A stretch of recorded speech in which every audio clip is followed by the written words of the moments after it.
What do you think happens when we die, Keanu Reeves?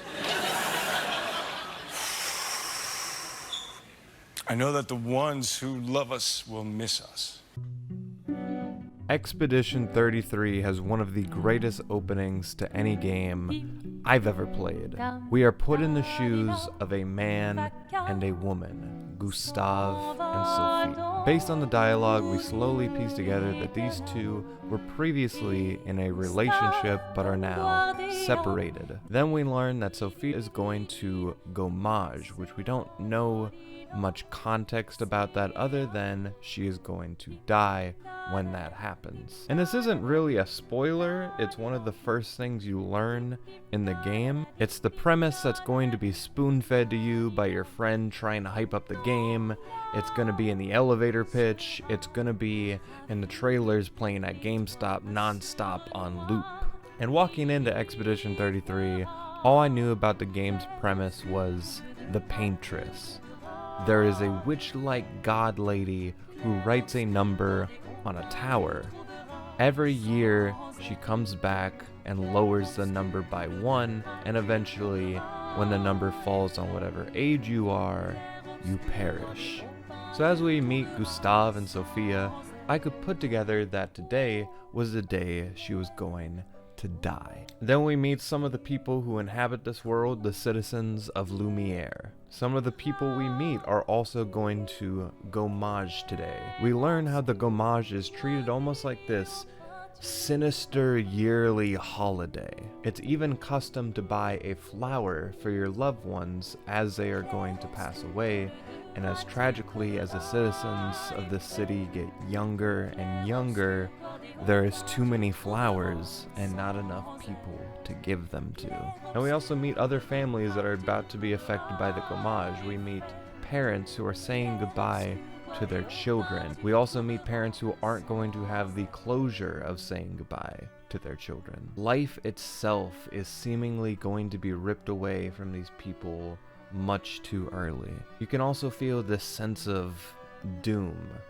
There are people who think the expeditions where people will leave Lumière and attempt to kill the Paintress to stop the Gommage as pointless. A lot of these people just want to spend their last years as happy as they can before it ends. Even Sophia, we learn, didn't want kids because she knows the cruel fate that is before them. We piece together that this is a big factor in why her relationship with Gustave ended. But we see them rekindle that relationship in their final moments. They speak about this as if they almost knew this would happen, that this event was too important to let their issues stand. They hold each other and stand before the monolith and watch as the Paintress turns the number from 34 into 33. The Paintress herself seems struck with grief, as if she too dreads this yearly tradition of the Gommage. And the scene that comes after hurts. We see parents slip away from their children's hands. We see the streets of Lumière empty in front of us. And we see Sophie and Gustave embrace each other until Gustave is left standing there alone. This moment hit me so hard, it's one of 2 moments in gaming that brought me to tears. The other was Final Fantasy X, which is another game with big themes of fate and death, but that's a video for another time. But that was the ending of Final Fantasy X, whereas Expedition 33 had me from the very beginning. And even as I had tears coming down my face, I had to ask myself, why?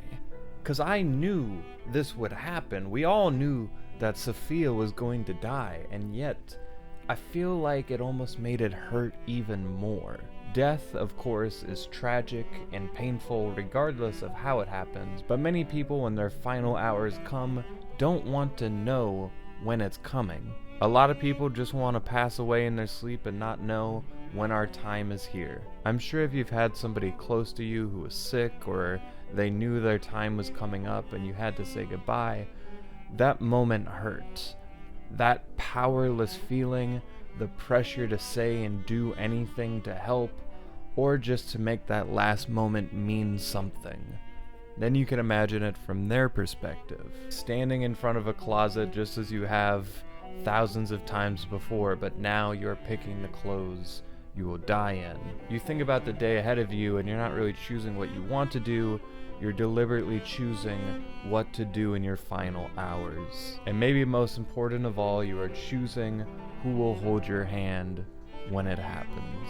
There is another death in this game that happens much faster and more abruptly. It was a shock, it was a punch in the gut, but this moment was a moment, not the entire opening of the game.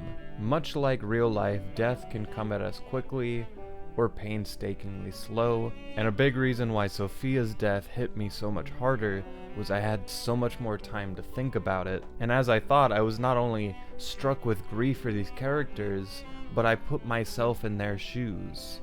I imagined my own family standing before the monolith, and my wife, a few years older than me, is 33.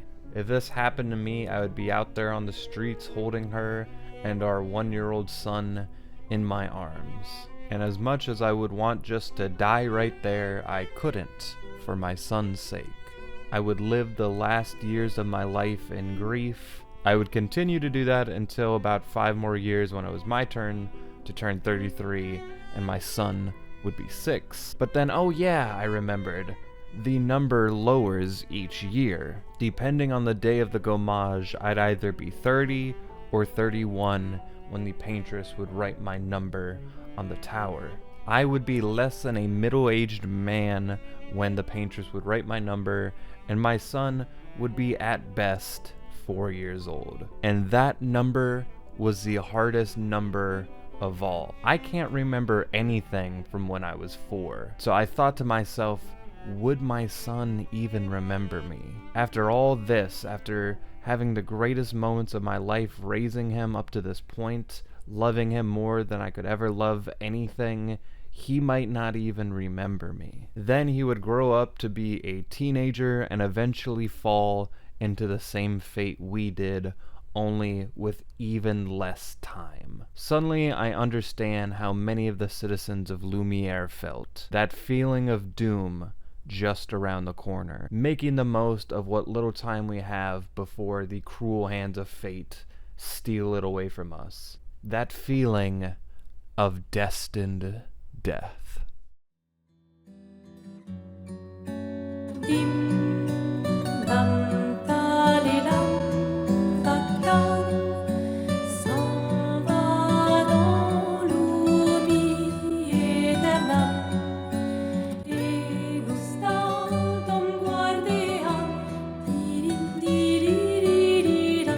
So now is when I give the big spoiler warning. And for those who haven't played Expedition 33, please take this spoiler or any other spoiler on the internet seriously, because I feel like the big moments in this game are integral to my enjoyment with it, and now it's one of my favorite games ever, and I want that for as many people as possible. Do not get spoiled. And that's spoilers for the entire game, by the way. That being said, let's jump into it. One of my favorite things about Clair Obscure is the world itself.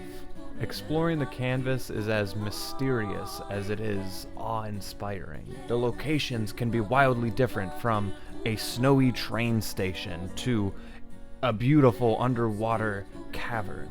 But one thing that held true in every location was this sense of bleakness. From the buildings of Lumière stuck in forever freefall, to the crooked Ferris wheel, to the halfway bent Eiffel Tower, the world of Expedition 33 is stuck in the same loop as its characters, forever looming upon its own demise. And for the majority of the game, you don't know why. In fact, you don't know how the laws of this universe work at all. Why can I breathe underwater here? Why can a giant marshmallow monster fly by owning a rock? That is until it is revealed to us we are in a fabricated world created by Verso.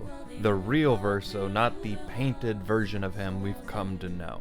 After Verso's death, his mother would hold on to the world he created for forever, while his father would seek to destroy it in an attempt for his family to repent. And symbolically, just as the art we create holds pieces of ourselves, there is a little bit of Verso's essence that lingers in this canvas, and it cannot be destroyed until that last piece of Verso also dies. This big plot twist, this big reveal, it took me a while to wrap my head around it, but the more I thought about it, the more I started to see that the seeds for this had been planted from the very beginning. It made sense that this was just a childlike, wonderful, beautiful world created by Verso, one with fun creatures and imaginative locations, but after his death, his family painted over it in their own ways. Aline populated it with stand-ins for real people. Renoir literally fractured it, making it forever broken. Clea created monsters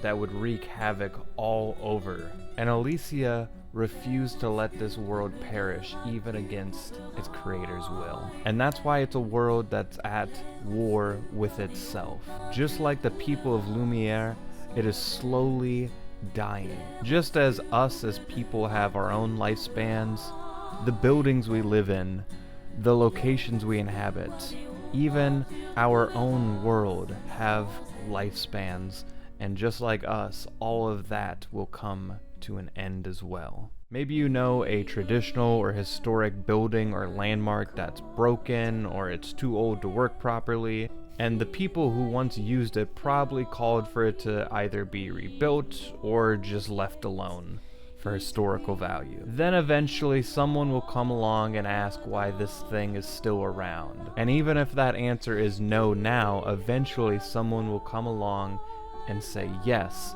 And even if they don't, eventually, even if it's the heat death of the universe, eventually everything will fall. And that's where the ultimate choice of this game comes into play. Decide the fate of the canvas. Not the people in the canvas, not the canvas itself. You must decide the fate of everything. And what I love about this is there's no wrong choice, but by that logic, there is no right choice either. Each ending could be the culmination of the story we've been slowly unraveling from the beginning. And I'll walk you through my footsteps leading into the choice I made. In the first act of the game, my character of choice was Gustave. He was my ace in the battlefield, he was the one I was dumping all my stats in, and he never left my party until, well, It's more about... From that point on, my two characters were Verso and Maëlle, with Maëlle serving as my ultimate damage-dealing, Lumina-stealing queen. I didn't pick up enough of the right pictos to make her like this million damage-dealing menace, but she was my tank nonetheless, charging into battles, easily my favorite character. Symbolically for me, Maëlle stepped into Gustave's footsteps as the main character. But then there was Verso. I learned that he's just a copy of a dead man. He is obviously lying to me or holding back the truth. And then I find out he even lets Gustave die in front of Maëlle, hoping she keeps her resolve in wanting to destroy the paintress. And I understood what Verso wanted, but it seemed opposed to what I wanted, which was to repaint my fallen friends and repair this broken world together. So when the question was asked, who do I side with? Who do I use to shape this world? The answer was something I had to think about, to be honest, but the tipping point for me was Gustave. This is where it started. This is where my emotional ride began. I wasn't Maëlle or Verso. I was these two. And I don't know who deserves a happy ending more than these two. I thought again of my family being in their footsteps, and what would I want to happen? I would want to be repainted. I would want to live my final years happily with my child, hoping for a better future. And I chose to fight as Maëlle. Then the ending hit me. It was not the happy ending I wanted. It was an eerie ending I didn't even fully process at first. Each scene dug into my mind, and I had to think about it over and over again. The first thing I felt was how sorry I was for Verso. I don't want this life. Stop saying that. I don't want this life.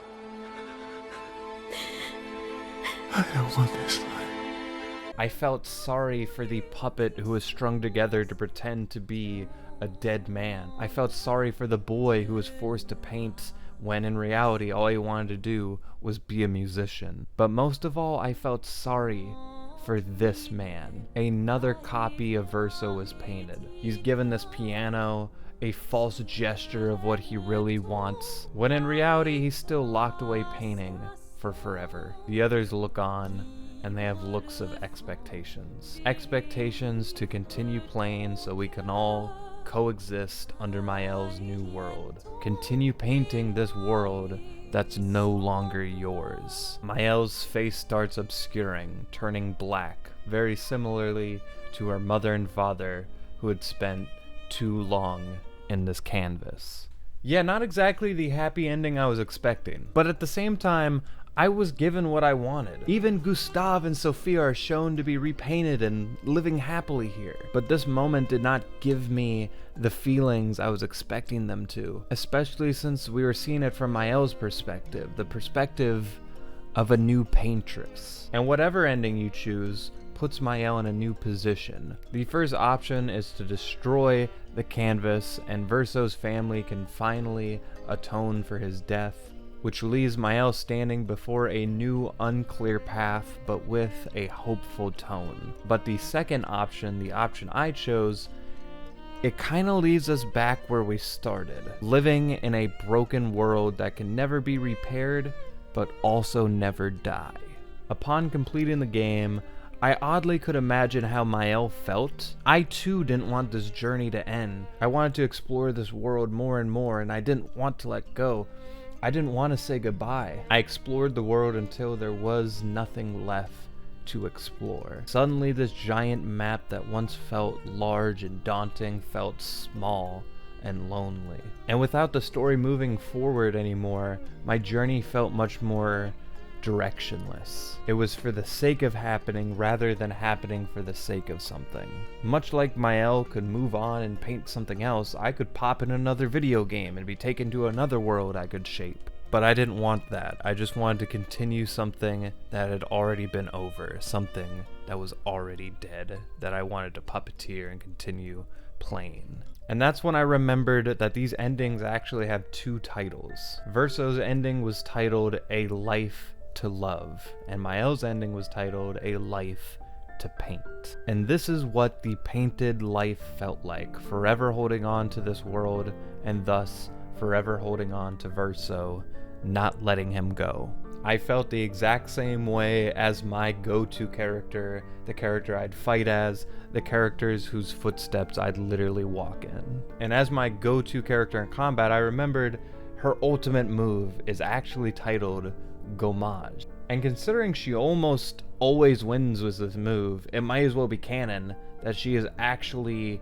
gommaging anything she fights, destroying anything that stands in her way. She can now remove the parts of her family that tainted the canvas, even Verso's. She can control who will live and who will die. But even if she makes all the characters we come to know and love immortal, eventually it will have to end. If she becomes a distorted version of herself just as her mother did, will Clair or Renoir or another painter try to rip her from the canvas? From what little we know about Clair, she's the strongest in her family and has the most ability to do this. From what little time Clair spent on the continent, she created the Nevrons, who create most of the conflict for the entire game, and then she repainted over her own self, and that version of her is like the top 3 strongest enemies in the game, by the way. So whenever somebody comes to take Mael's canvas away, she's going to be in a similar scenario as her mother. She's going to fight for it, even if eventually it's a losing battle that's destroying her from the inside out. She'll turn into a dying god whose self-realized world is crumbling around her, and I don't even know if someone needs to take her out of the canvas for this to be an inevitability, because this is not the actual ending for Mael in this world. Eventually, just as all worlds, it will end. So then I thought back to Gustave and Sophia. I still want more than anything for them to be happy, but I don't know when this world will crumble around them. Will it be around them, or will it be around their children, their children's children? Eventually there will come a generation who is going to face the ultimate grief. And if there is anybody who wouldn't want that, it's Sophia. I'm not saying what Mael did was right or wrong, because when you become a god, the ideas of right and wrong become meaningless. Would it be better to save the lives of this canvas, or should you leave to create a whole new set of lives who won't exist unless you do that? Do you leave Ciel and Lune to die unhappily, or do you force Verso to paint an eternal life of pain? It's a choice of doing something painful with a hopeful step forward, or doing something righteous, knowing eventually it will take you right back to where you started. There is no right answer, and that still implies for all of us as well, because we are not gods or writers or painters who live forever and create entirely new worlds of people. The most we can paint are the little lives around us that we have so little control of. And like the expeditioners of Clair Obscure, all we can do is continue forward, hopefully creating the best lives we can. And as tomorrow comes, we are closer and closer to our own end, closer and closer to our destined death, our own destined death that takes everyone and everything around us, including ourselves. But when one falls, all we can do is continue. Clair obscur, trouveras-tu, trouveras effet. Clair obscur, dans les hauts peintures trouveras